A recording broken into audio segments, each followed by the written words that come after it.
लगातार नशा बढ़ता जा रहा है, जिसकी गिरफ्त में युवा वर्ग आ रहा है। तो वहीं हरियाणा जीआरपी ने भी नशे के खिलाफ अपनी मुहिम को तेज कर दिया है और लोगों को जागरूक करने का बीड़ा उठाया है।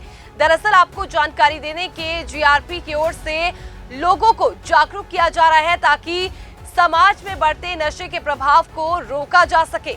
ड्रग फ्री हरियाणा अभियान के तहत पानीपत जीआरपी स्टेशन पर आने वाले हजारों यात्रियों को रोजाना जागरूक कर रही है।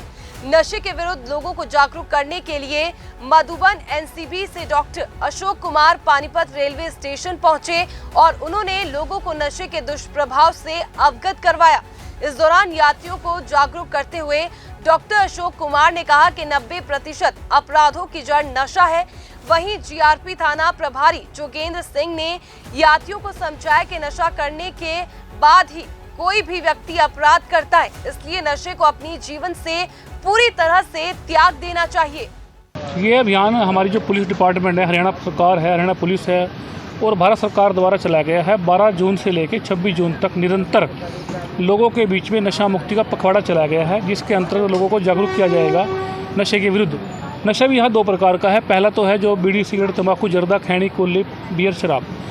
सरकार ने इस पर प्रतिबंध नहीं लगाया, लेकिन सरकार ने बड़ा महत्वपूर्ण काम किया है कि बीड़ी के बंडल पे, सिगरेट के पैकेट पे, शराब की बोतल पे लिख दिया कि स्वास्थ्य के लिए हानिकारक। सरकार ने अपना काम पूरा कर दिया। और दूसरी ओर वो नशा होता है जिस पर सरकार ने प्रतिबंध लगाया है। भारत सरकार द्वारा 1985 में एक अधिनियम पास किया था, उसका नाम है नारकोटिक NDPS एक्ट। पूरा फुल फॉर्म बनती है narcotic drugs and psychotropic substance act 1985। NDPS act के अंतर्गत भारत के अंदर कोई भी व्यक्ति जो ड्रग्स हैं, अफीम, चरस, हेरोइन, चिट्टा, स्मैक, गांजा, चूरापोस को अपना ये पुल्ली पातना, इसके साथ नशे की गोलियां हैं, नशे के टिक्के, इनको ना तो कोई उत्पादन करेगा, ना इनका कोई निर्माण करेगा, ना इनका उपभोग करेगा, ना खरीदेगा, ना बेचेगा, ना तस्करी करेगा। यदि करता है तो भारत सरकार द्वारा सरकारी जो भी पुलिस विभाग हैं उनको, राज्यों की पुलिस को, भारत की NCB को, अर्धसैनिक बलों को और सेनाओं को शक्तियाँ प्रदान कर दी कि ऐसे अपराधियों के विरुद्ध हम पकड़ के उन सलाखों के पीछे डाल दें। और ये जो अपराध होते हैं नारकोटिक्स के, संघीय अपराध होते हैं और अजमानती अपराध होते हैं। अब सरकार ने इसे बैन क्यों लगाया? एक और तो बीड़ी सिगरेट पे बैन नहीं लगाया, केवल चेतावनी देके छोड़ दिया, और इस पर बैन लगाया। ये प्रश्न होगा सामान्य लोगों का होता है। देखिए, मान लो कि बीड़ी पी रहा है, सिगरेट पी रहा है, इसका प्रभाव पड़ेगा ही पड़ेगा। कि हमारे जो भारत विश्व स्वास्थ्य संगठन के आंकड़े बता रहे हैं कि पूरे संसार में हर साल 80 लाख लोग केवल तम्बाकू से मरते हैं, तम्बाकू से, बीड़ी से, जर्दे से, खैनी से। और दूसरी ओर हमारे भारत में मरने वाली संख्या 19 लाख। तो ये आंकड़े विश्व स्वास्थ्य संगठन के हैं जो हर साल बढ़ते रहते हैं, घटते रहते हैं, उतार चढ़ाव रहता है। परंतु जो ड्रग्स का नशा है, जैसे ही कोई व्यक्ति इसका सेवन करता है, इसके सेवन करने के बाद उसका जो मस्तिष्क है, उसका ब्रेन है, काम करना बंद कर देता है, वो डेड हो जाता है। उसे ये नहीं पता होता कि मेरे लिए क्या अच्छा है, मेरे लिए क्या बुरा है। और ऐसा व्यक्ति कोई भी अपराध कर सकता है।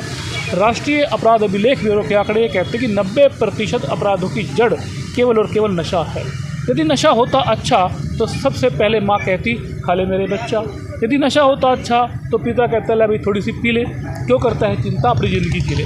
सरकार ने इसमें बैन इसलिए लगाया है क्योंकि हमारे जो मनुष्य का मस्तिष्क है, इसको हर प्रकार से डेड कर देता है, सोचने समझने की शक्ति खत्म हो जाती है और वो अपराध की दुनिया में चला जाता है।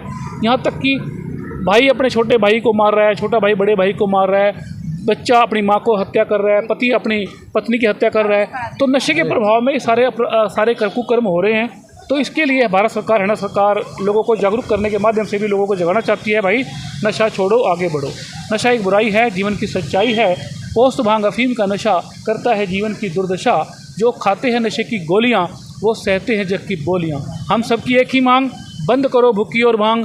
और हम सभी ने ठाना है, हरियाणा को ही नहीं पूरे भारत को नशा मुक्त बनाना है। इस प्रकार से हम जागरूकता के माध्यम से भी लोगों को समझा रहे हैं, बता रहे हैं भाई नशा छोड़ दो और जीवन से नाता जोड़ दो। सर, क्या इस तरह के अभियान से लगता है कि फर्क पड़ता है? बिल्कुल हाँ, मैं हरियाणा राज्य नारकोटिक्स कंट्रोल ब्यूरो में जागरूकता कार्यक्रम पुनर्वास प्रभारी के रूप में नियुक्त हूँ। और पिछले 2020 से 4 वर्ष हो चुके हैं।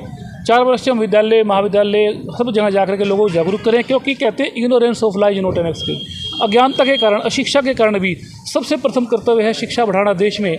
शिक्षा बिना ही आज हम सब पढ़ रहे हैं कलेश में। शिक्षा बिना कभी कोई बन सकता नहीं सत्पात्र है। शिक्षा बिना कल्याण की आशा दुराशा मात्र है। हो सकता है अज्ञानता कारण, किसी के बहकावे में आकर के धन के लोभ में आकर के, कर्तव्य से विमुख होकर के, भ्रष्टाचारी होकर के लोग नशे के कारोबार में चले जाएं। परंतु जैसे छोटा बच्चा है, चिकना घड़ा होता है, जो बच्चा होता है ना घड़े के समान है, मिट्टी का घड़ा होता है, कच्ची मिट्टी का। यदि हम बच्चों में ऐसे संस्कार भर देंगे, उन्हें बता देंगे, देखो जो बड़ा व्यक्ति है उसको तो समझाना बड़ा मुश्किल है, परंतु छोटे बच्चे को हम, जो 12 साल का, 13 साल का, 15 साल का, 20 साल, 18 साल का बच्चा है, उसको हम उसके माइंड में ये बात डाल सकते हैं भी नशा हमारे लिए अच्छा नहीं है, और ये जो ड्रग्स का नशा है ये तो बिल्कुल भी अच्छा नहीं है। तो इस प्रकार से हम अपने भारत को, हरियाणा का नशा मुक्त कर पाएंगे।